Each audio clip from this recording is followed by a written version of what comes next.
Before we get started, I want to mention that there's a 35-minute video on Roy Benavidez linked in the description and down below. Now on with the shorts. Roy Benavidez was never supposed to walk again.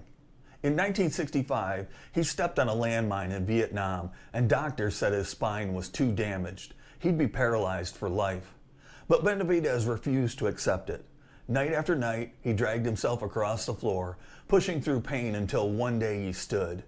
A year later, he demanded to return to combat. On May 2, 1968, he got his chance, and it nearly killed him. A 12-man Special Forces team was surrounded by hundreds of North Vietnamese soldiers. Hearing the call for help, Benavidez grabbed only a knife and a medical bag and leapt onto a rescue helicopter. He wasn't even carrying a rifle.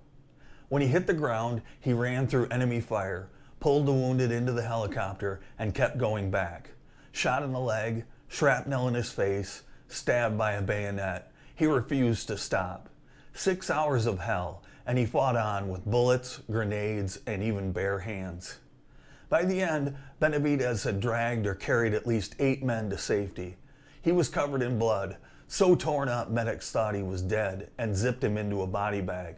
Only when he spat in the doctor's face did they realize Sergeant Benavidez was still alive. He would spend a year recovering, but he lived to stand tall in front of President Ronald Reagan, who hung the Medal of Honor around his neck. Reagan himself said, "If the story of Roy Benavidez were a movie script, you'd never believe it." Roy Benavidez's story isn't a movie, it's real, and it's one of the most extraordinary acts of heroism in American history. I'm Dave. Please consider subscribing for more military history, and check out the long-form video linked below.